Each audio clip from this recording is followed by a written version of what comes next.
everyone, welcome to Saurav's classes. Myself Nirupam, and I'm discussing about the consumer preferences in terms of the indifference curves. So we know that when we talk about the indifference curve, we basically talk about the level of the preferences and how in the higher level of indifference curves represent higher indifference curves represent higher level of preferences, and then we also know the shape of the indifference curves under different types of preferences. Now we have an idea that more we have amount we have got of at least one good in a two good economy, that bundle will be referred to the other bundle. But in economics or sometimes in the real world, we are actually encountering situation where we reach some level of satiation or some level of saturation with respect to consumption of two goods, beyond which if you are increasing the amount of at least one good, or if not both the goods, then we are sliding back to lower level of preferences or lower level of satisfaction. So in that situation, when we are reaching a level of satiation and saturation, we represent the indifference curves in the following way. So here we are considering two goods, that is good 2 as well as good 1, which are normal goods. And let's say this is the point of satiation, that is x1, x2 is representing the point of satiation. And now if you are increasing at least amount of one good, that is if you are increasing at least good amount of good 1, or if you are increasing amount of good 2, or let's say even if you are increasing amount of both the goods, then you are reaching lower level of satisfaction or lower level of preferences, and hence lower indifference curves. So in that situation, you are actually representing indifference curves in some sort of elliptic shaped curves. So this is how you are representing these indifference curves, which are elliptic shaped, or you can say some sort of an egg-shaped curve. So as you move from this point, so as you are moving from point, let's say x, to these indifference curves, you are actually reaching lower level of preferences and hence lower level of indifference curves. So this is I1, this is I2, and this is I3. So all points at I1 is strictly preferred over all points at I2, and all points at I2 is strictly preferred over all points at I3. So this happens when you have got satiation with respect to both the goods. So increasing in amount of any good or both the goods beyond that point of satiation leads you to lower level of satisfaction or preferences, and hence to lower level of indifference curves, and you represent such preferences in the form of elliptically shaped indifference curves. Okay. Now there is one more category of good which we need to consider. So typically the goods which we have discussed till now, we are considering that we can consume them in any amount. That means we can consume them in any fraction as much as we like them to be, rather than consuming in some sort of a whole number or discrete number. But in reality, we also know that we consume those some goods which we consume only in whole numbers or in some sort of a discrete numbers, rather than in some fractions of those goods. So in such a situation where we have got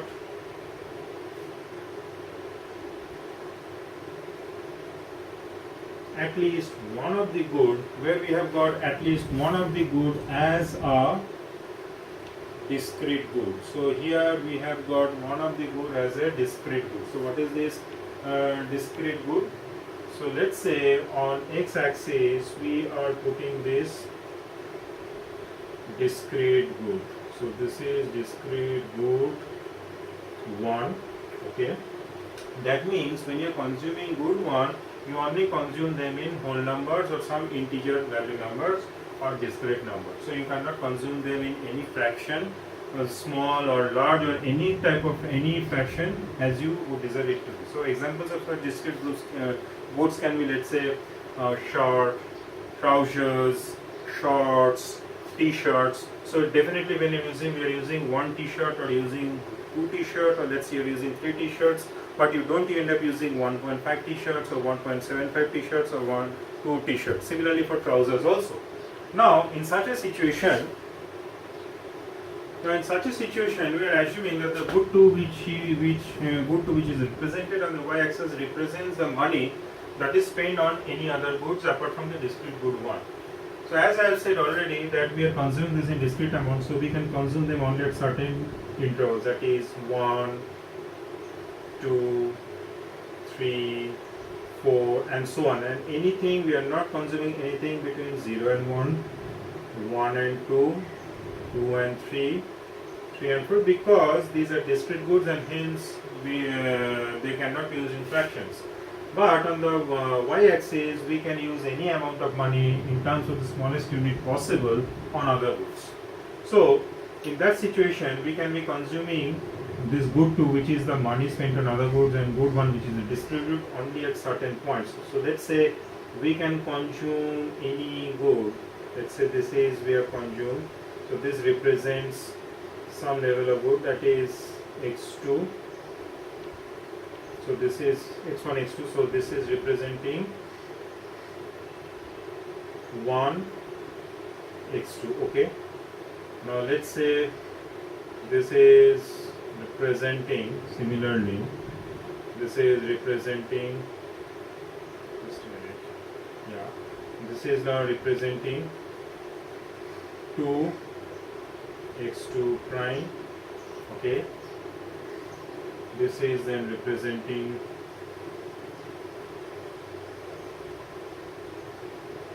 3 x2 double prime, and further this is representing 4 x2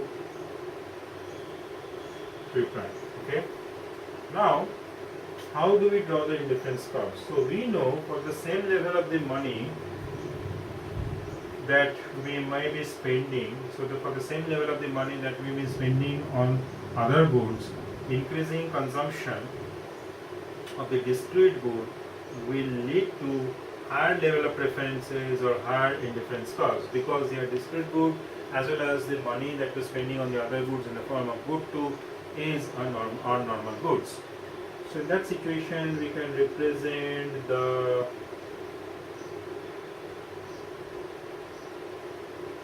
indifference curve something like this.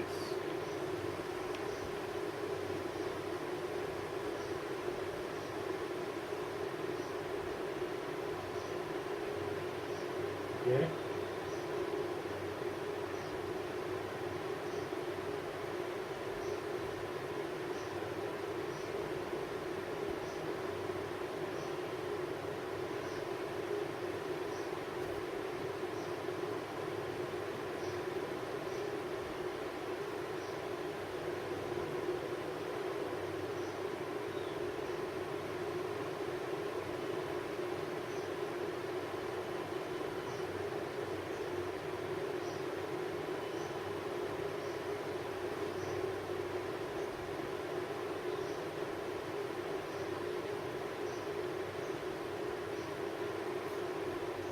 So here we have got two indifference curves, that is I1 and I2. Now we know that we are consuming good 1 in discrete amounts, and hence we can consume only at the dots that are put on this indifference curve. So this indifference curve is actually a dotted curve, and we are actually consuming at the fixed points, that is 1x2 or 2x2 prime and so on. Now how do you represent the sales that are strongly or that are weakly preferred over, let's say, a consumption bundle 1x2? So we know that, let's say, as we have said that, if you are keeping the level of consumption of good 1, let's say fixed at 1, and we keep on increasing the consumption of the other good, that is good 2, then we have got the same level of good 1 but higher levels of good 2. So going by the preference assumption, so if you are going by the preference assumption, then what is happening is this: all the points, that is 1 of x2 plus will at least be weakly preferred over 1 of x2, where x2 plus is greater than or equal to x2. That means all the vertical lines passing through 1x2 and lying above 1x2 will represent all those consumption bundles that are weakly preferred over 1x2. Similarly, if you see, if you're talking about 2 of x2 prime, then all the bundles that will be weakly preferred over 2x2 prime will lie on the vertical line that passes through the point 2x2 and the lies above 2x2. So this will comprise of all those points whereby 2 of x2 double plus is weakly preferred over 2 of x2 prime, where x2 double plus is greater than or equal to x2 prime. Okay, so in case of discrete good, we represent the indifference curves as dotted curves because we are only consuming at certain fixed points but not along the interstretch of the indifference curve. And in such situation, the weakly preferred bundles will comprise of all those points along a vertical line that passes through a given consumption bundle and lies above the given consumption bundle. So here in case of 1x2, all the points that are lying along the vertical line passing through 1x2 but lies above 1x2 are weakly preferred over it. The similar logic also applies for all those consumption bundles that lie on the vertical line above 2x2 prime. Okay. Now coming back to the discussion on preferences. So preferences, so now moving on to some other assumptions which we like to make about preferences, that they are monotonic. That means ruling of the case of succession, more is preferred over less. That means if you have got at least more amount of one good, say good 1, while the other good amount of other good remains constant, then we will be preferring that consumption bundle more over the initial consumption bundle, where you have got less amount of good 1. The second assumption which we make about the indifference curve is this, or the preferences is this, that average is preferred over the extremes. So let's say, how do we depict that? So in that situation, we depict it as follows.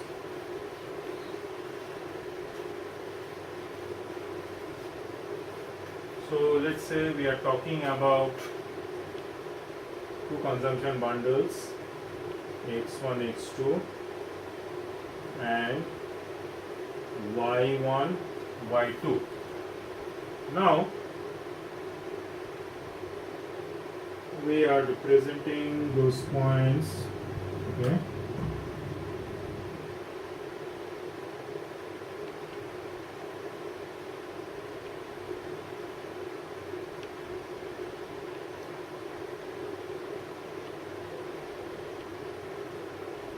So we are representing those points on an indifference curve, a normal indifference curve I1.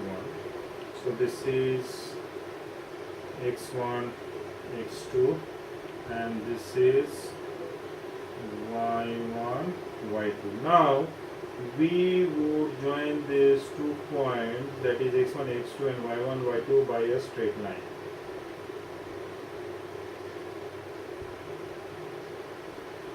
So the law, that is the assumption which we are making, that is the average is preferred over the extremes, stands as follows. That means we are making a weighted average of these two consumption bundles such that the weightage, and that's such that we are providing equal weightage to both these consumption bundles. That means half of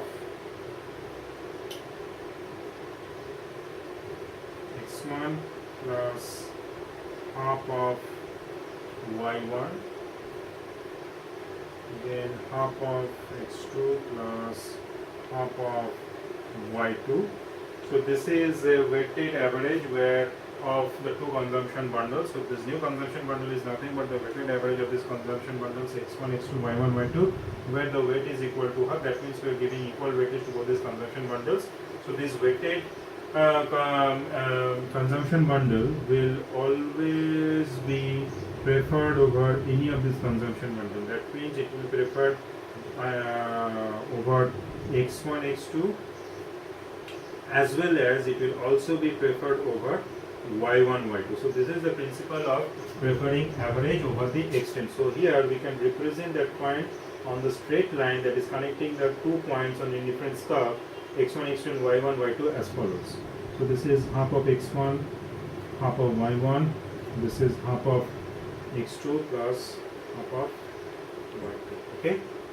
So this is how we are representing the indifferent, the weighted average consumption bundle with respect to two other consumption bundles that lies on the indifference curve x1, x2 as well as y1, y2. Now it is not necessary that we have to give only equal weightage to both these consumption bundles. It can happen that we provide them a weight T or to any of the consumption bundle where T is lying between 0, so it is greater than 0 but it is but less than 1. Then if you have assigned weightage T to consumption bundles say x1, x2, then we assign weightage 1 minus T to the other consumption bundle, that is y1, y2. So in that situation also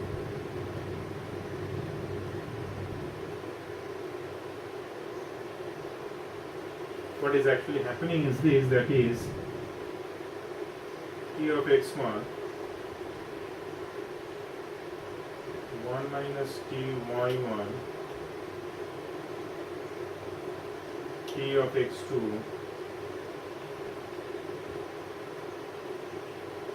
1 minus T y2. This weighted average bundle where T is not necessarily equal to half or 0.5.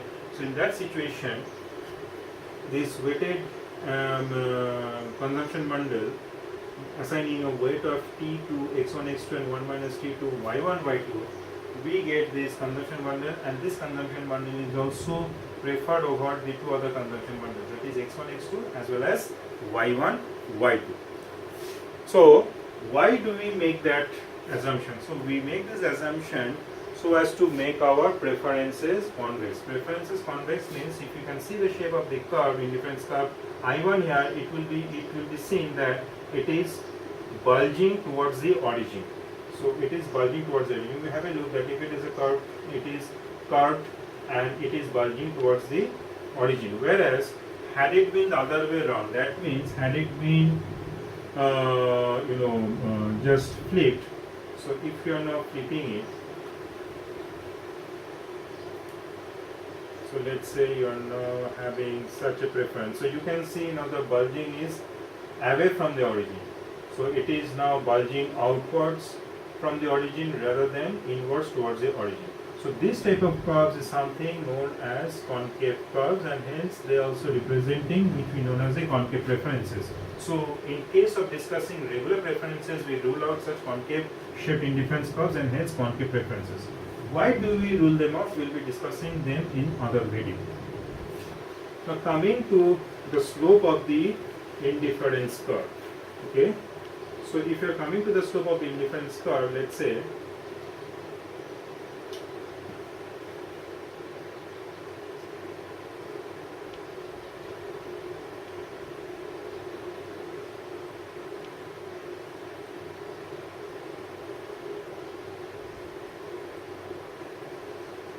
okay, so coming to the slope of the indifference, so let's say we have drawn an indifference curve. This is I1. Now, let us consider a point, let's say x1, x2, okay. Now, we would like to make some trade-off between x1 and x2. That means we would like to make some trade-off between good 1 and good 2. So let's say we are taking away a given amount of 1 from consumer 1, and let us represent that amount something by delta x1. Okay. Now, if you would like to keep the customer or the consumer on the same indifference curve, that means to compensate him for the loss of his x1 by amount del x1, we need to now give him some extra amount of x2 so that he returns to his initial indifference curve. So this is represented by del x2. Okay.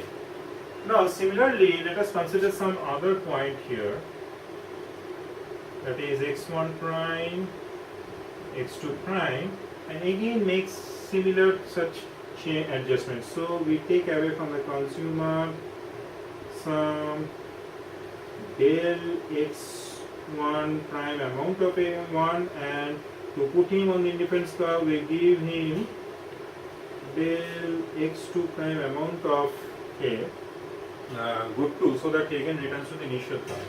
Now this ratio, that is del x2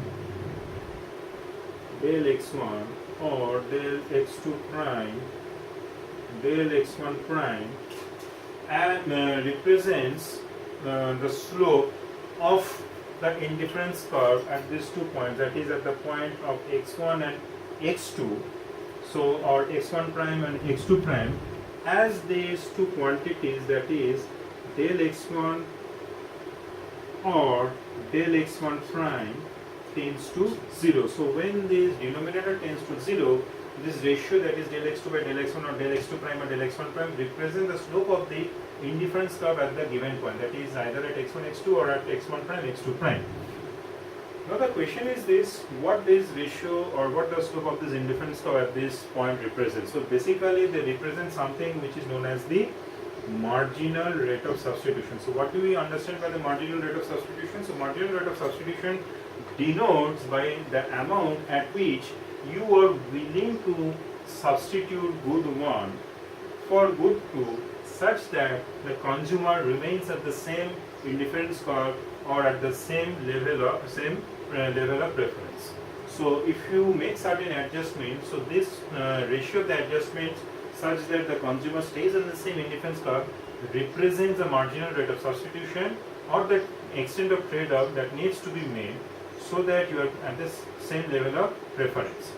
Now you will find here that at this point x1 x2, for a given level of adjustment, let's say for the extent of the change which you have made by del x1, the extent of the change which we make with respect to good 2, that is del x2, is relatively higher compared to the point at x1 prime and x2 prime where del x2 is relatively lower. So this is actually representing, which we tell something as a diminishing marginal rate of substitution. Why diminishing marginal rate of substitution? Understand this thing, that when you have got more of certain goods, so as you're moving down the indifference curve, you are having more amount of good 1 but lesser amount of good 2, and hence what is happening, this is a normal human behavior. If you have got more amount of good 2, so the subsequent level of satisfaction which you derive from the higher levels of that good keeps on decreasing as you move on. So if you want to substitute that good which you have got in much more greater quantity with that good which we have got, which you have got in lesser quantity, the extent of trade-off or the substitution rate which you will have for that good in lesser quantity is lesser, and hence this ratio keeps on falling.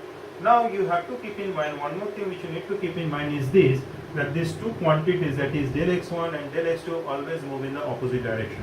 So if del x1 is negative, then del x2 has to be positive and vice versa, and hence this ratio usually is a negative in value. So in a way, this negative value of the ratio also represents the downward sloping nature of the indifference curve. But in economics and in economic analysis, we are only interested about the absolute value of the ratio, and hence we don't consider, so for all the practical purpose analysis, we don't consider the negative sign. And so that also helps us to understand that at which part of the indifference curve we are operating. So if the absolute value keeps on falling, that means if del x2 by x1 keeps on falling, we can assume that we are reaching that point of the indifference curve which is becoming more flatter. However, if del x2 by del x1 keeps on rising, then we can understand that we are reaching that part of the indifference curve which is becoming more steeper, and hence more closer and parallel to the x2 axis or the vertical axis. Okay.